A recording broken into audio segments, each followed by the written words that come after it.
Todo mundo sabia no que estávamos nos metendo. Vamos, droga Scania, seu pedaço de...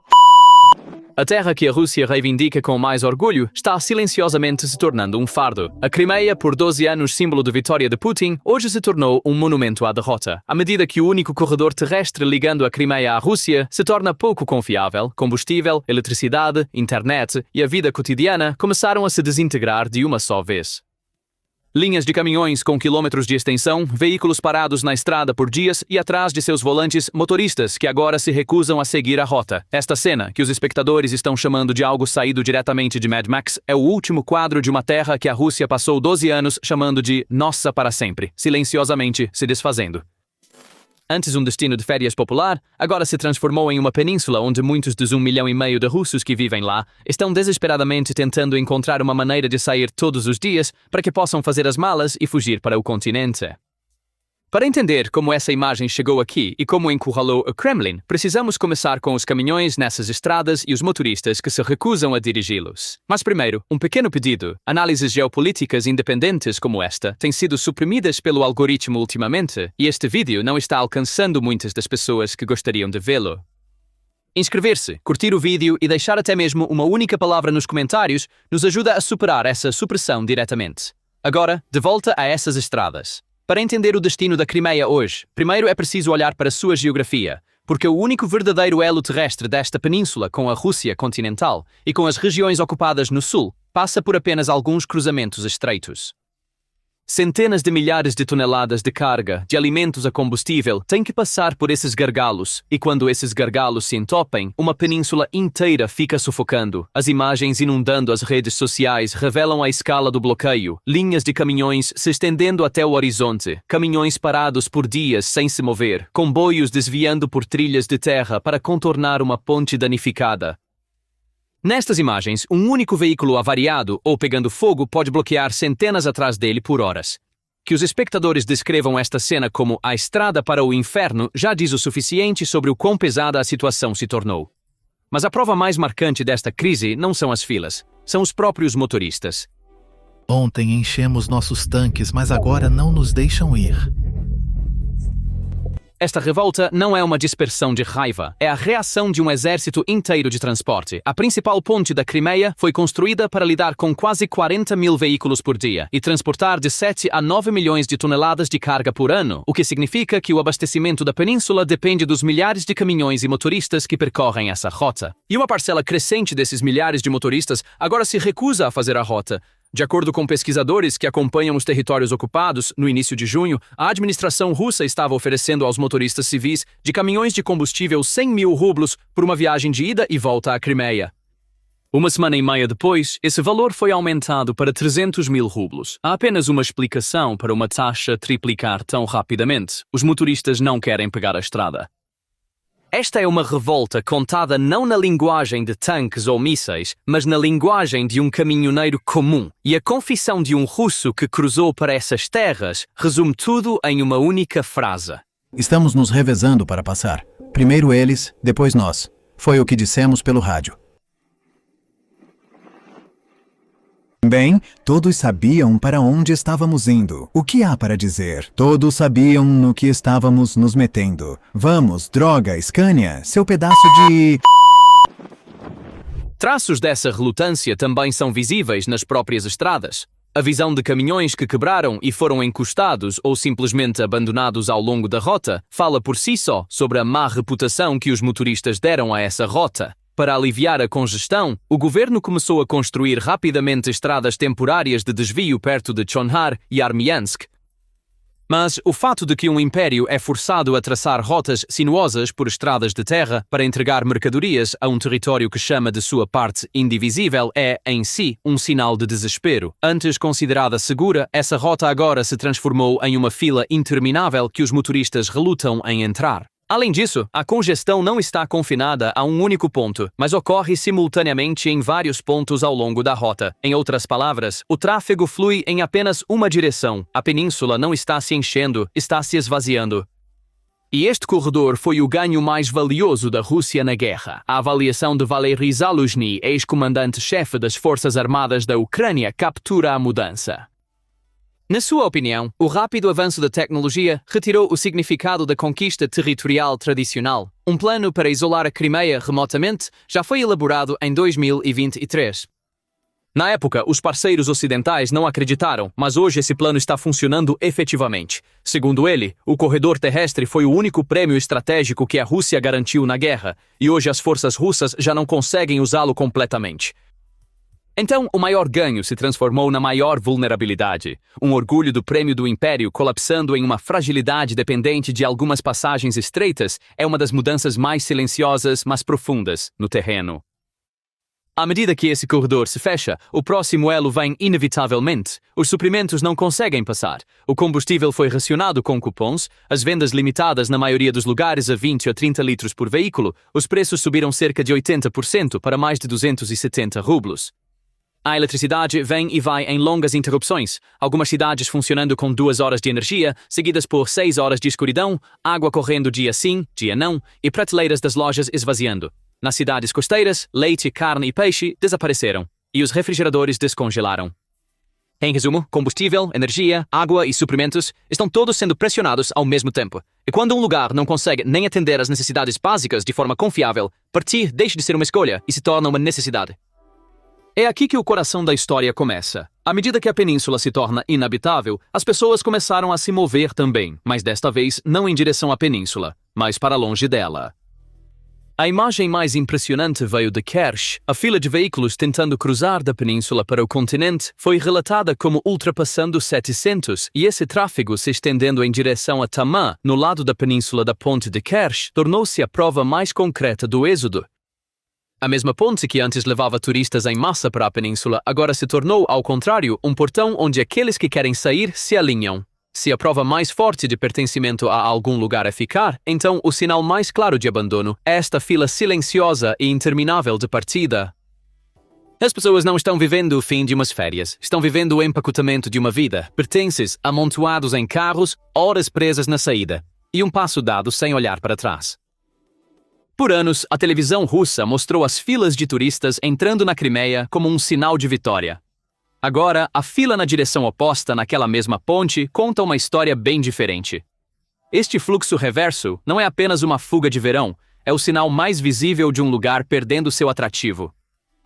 O humor daqueles que fogem é tão marcante quanto a própria fila. Segundo observadores, muitos russos estão partindo com o choque de finalmente ter a guerra que seu país iniciou chegando à sua própria porta, e isso é provavelmente apenas o começo de seus pesadelos. Esse choque é realmente anos de realidade acumulada surgindo de uma só vez.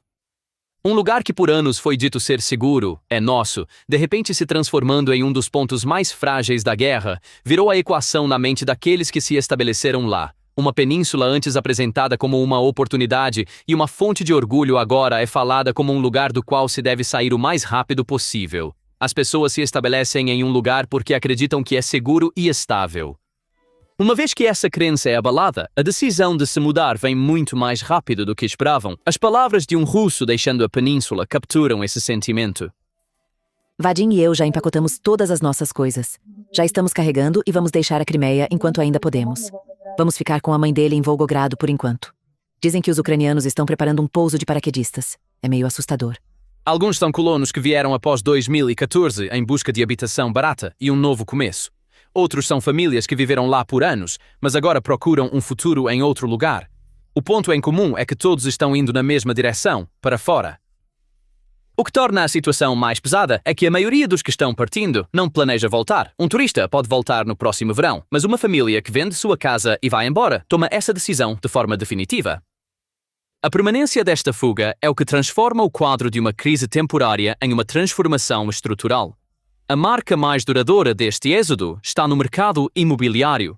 Em Sevastopol, a oferta de habitação é relatada como muito superior à demanda, com vendedores reduzindo os preços em até 40%. Em sites de anúncios de segunda mão, cerca de 12 mil casas e 33 mil apartamentos estão à venda em toda a Crimeia. Um apartamento em Yalta foi anunciado urgentemente com as palavras: "As coisas chegaram ao ponto em que precisamos urgentemente vender nosso apartamento lá." Uma localização realmente ótima. Estamos a apenas 1 minuto do mercado, a 1 minuto do ponto de ônibus e o mar está muito perto. Enfim, pessoal, talvez alguém aí precise disso porque agora, claro, vamos procurar um agente imobiliário, mas queríamos divulgar. Talvez alguém queira comprar um apartamento. Nossas circunstâncias aqui são tais que precisamos vender aquele apartamento lá, urgentemente. Em sites de anúncios, os preços estão relatados como caindo rapidamente, com algumas propriedades sendo vendidas por quase nada, enquanto os compradores se tornam mais escassos devido à dificuldade de chegar à península a partir do continente. De acordo com os corretores, uma grande parte daqueles que se estabeleceram após 2014 agora está voltando pelo mesmo caminho que veio. Quando os anúncios de venda se acumulam e não aparecem compradores, esse mercado não apenas esfria, ele congela. Um litoral que já abrigou algumas das propriedades à beira-mar mais cobiçadas da Rússia está se transformando em uma vitrine que perdeu seus compradores. O mercado imobiliário é a medida mais concreta da confiança no futuro de um lugar, e quando os preços despencam e não há compradores, você sabe que a confiança também se esgotou. Vender um apartamento muito abaixo do seu valor não é uma decisão fácil, e tantas pessoas tomando essa decisão ao mesmo tempo mostra o quanto a sensação de futuro na Crimeia desmoronou. As razões para essa fuga sempre se reúnem sob os mesmos títulos: sem trabalho, preços sufocantes, um futuro incerto e crescentes temores de segurança, uma queda acentuada nas matrículas escolares e a suspensão completa das inscrições para acampamentos de verão até uma certa data apontam na mesma direção. A península está perdendo não apenas seus turistas, mas também seus próprios residentes. A visão de vizinhos que viveram na mesma rua por anos, se dispersando um a um, lojas familiares fechando suas portas, é a forma mais concreta de abandono para aqueles que ficam para trás. A visão daqueles que partem é tão marcante quanto as palavras daqueles que ficam. Em pontos como Feodósia, na costa leste, as praias estão relatadas como amplamente vazias, e uma onda de partidas em direção ao continente foi capturada em câmara no meio do verão. Ainda assim, a honestidade exige um equilíbrio aqui. As estatísticas oficiais russas ainda mostram um pequeno saldo migratório positivo para a Crimeia. Mas observadores que analisam de perto dizem que os que chegam são em grande parte migrantes de trabalho, uma população recém-assentada, enquanto os que partem são principalmente pessoas que viveram lá por anos e aqueles que se mudaram após a ocupação. Portanto, isso não é uma evacuação em massa da noite para o dia, mas sua direção é inconfundivelmente um fluxo líquido de saída, uma tendência cada vez mais clara de fuga. E apesar desse equilíbrio, a direção é clara. O trabalho temporário dos migrantes que chegam e a perda permanente das famílias estabelecidas que partem não são a mesma coisa. A primeira é a força de trabalho de uma única temporada. A segunda é um lugar perdendo seu próprio povo, sua própria classe média e seu próprio futuro. E quando uma região começa a perder sua classe média, o que fica para trás não é apenas menos pessoas, são menos negócios, menos escolas e menos futuro. A vitalidade de um lugar é medida menos pelo tamanho de sua população do que pelo apego dessa população a ele. E o que está se erodindo na Crimeia hoje é exatamente esse apego. Uma cidade turística pode ficar vazia por um verão e se recuperar no próximo, mas um lugar cujos residentes partem para sempre não retorna facilmente ao que era. À medida que as pessoas começam a fugir, a economia que as sustenta começa a recuar. Um dos sinais mais marcantes é a retirada silenciosa dos gigantes do comércio online mais conhecidos do país da península. Wildberries, o maior mercado online da Rússia, teria enfrentado uma lacuna logística de até 2 semanas na Crimeia. O que o proprietário de um ponto de entrega descreve mostra o quadro em miniatura. Prateleiras vazias, devoluções acumulando poeira no chão, receita reduzida a quase 1.300 rublos enquanto a sede envia circulares exigindo nenhum contato com a mídia.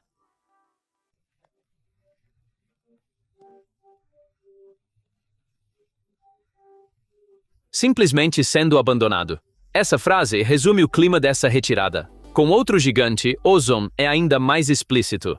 De acordo com mensagens compartilhadas por residentes da península, o bot de suporte da empresa agora diz que não entrega mais em Sevastopol e lista essa cidade entre os destinos de entrega fora da Rússia, ao lado de países como Armênia, Bielorrússia e Cazaquistão. Uma terra chamada de parte inseparável de nós por 12 anos é efetivamente tratada como território estrangeiro no sistema da maior plataforma de varejo do próprio país. O algoritmo de uma plataforma diz em uma única linha o que a política não diria por anos.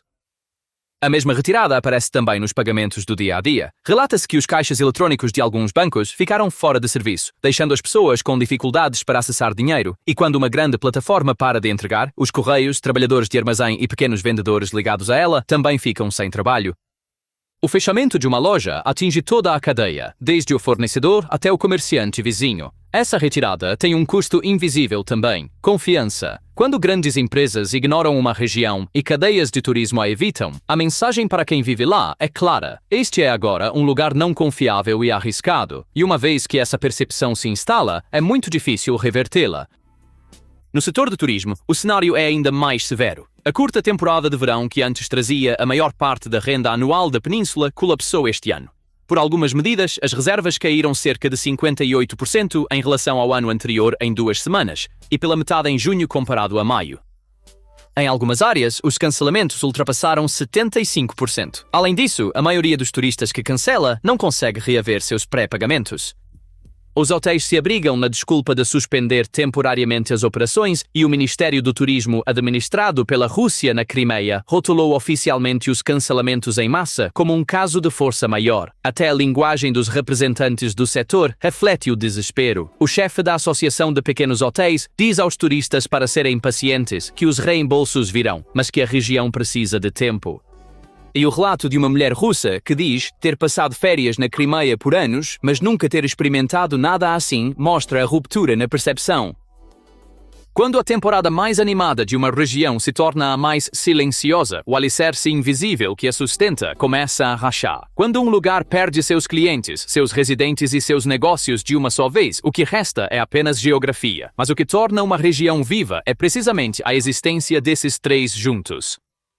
Então, depois dessas filas, desses anúncios de venda e dessas praias esvaziando, o que fica para trás? É aqui que começa a parte da história que tantas vezes não é contada. Um dos sinais mais reveladores desse esvaziamento vem das próprias fileiras da administração. De acordo com relatos dos residentes, em algumas áreas, os funcionários instalados pelo Kremlin efetivamente abandonaram seus postos, deixando a população agora sem acesso confiável à internet, por conta própria no que eles chamam de catástrofe humanitária. Quando um funcionário da administração de ocupação também não vê seu futuro ali, isso é um dos sinais mais honestos do que um lugar se tornou.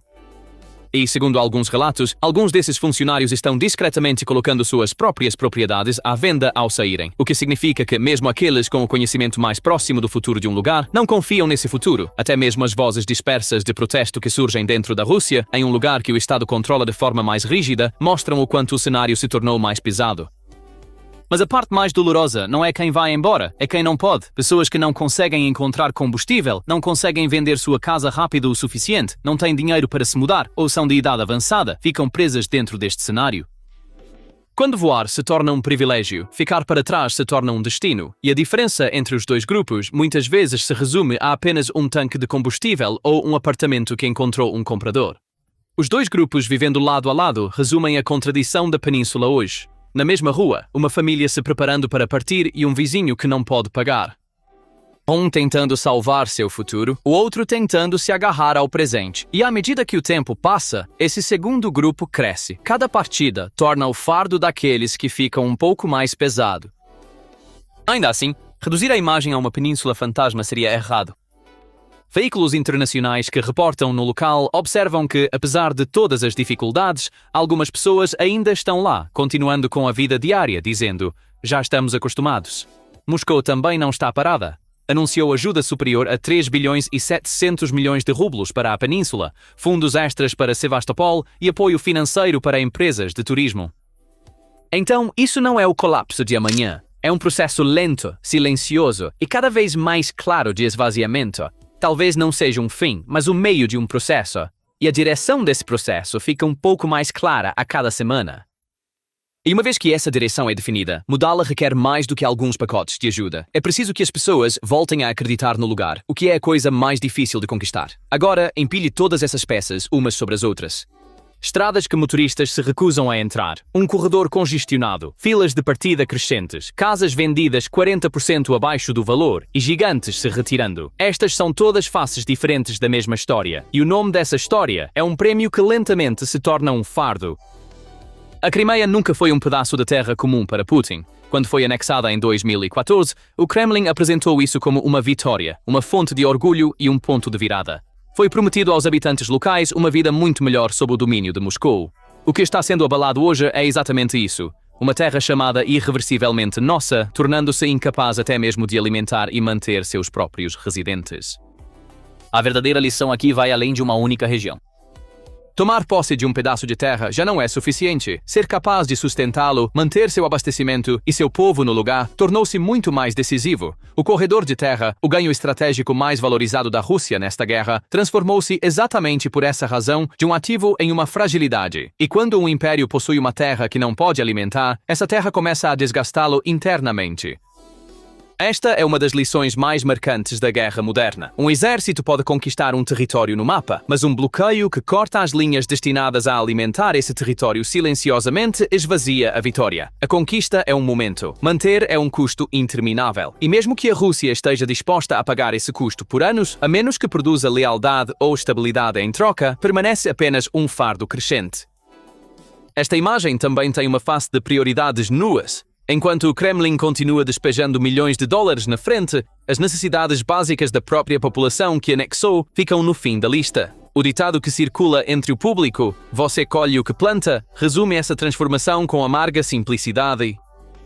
O que uma administração gasta seu dinheiro é a confissão mais honesta do que valoriza. Esta imagem tem uma consequência estratégica também.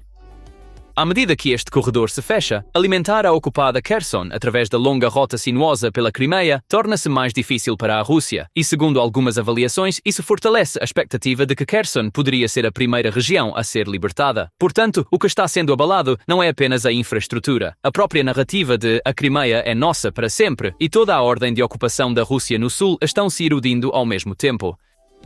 Enquanto se debate se um lado virá à mesa, essa erosão silenciosa no terreno pode ser justamente o que está enfraquecendo a mão do Kremlin de forma invisível. Uma terra cuja manutenção se torna cada vez mais cara transforma-se, com o tempo, em um item de custo que permeia todos os cálculos. E o que está acontecendo na Crimeia não é apenas a história de uma península. A mesma equação vale para todas as regiões ocupadas. A capacidade de uma potência de alimentar as terras que ocupa define os verdadeiros limites desse poder. Nesta nova era, as fronteiras são traçadas não apenas no mapa, mas nas linhas de abastecimento, na decisão das pessoas de ficar e em se um lugar ainda acredita no seu próprio amanhã. É por isso que a situação na Crimeia traz uma lição não apenas para a Rússia, mas para qualquer um que pense sobre terra e poder. Ainda assim, a situação não deve ser exagerada. A Rússia ainda mantém a Crimeia, ainda investe bilhões de rublos, e a vida na península não parou completamente.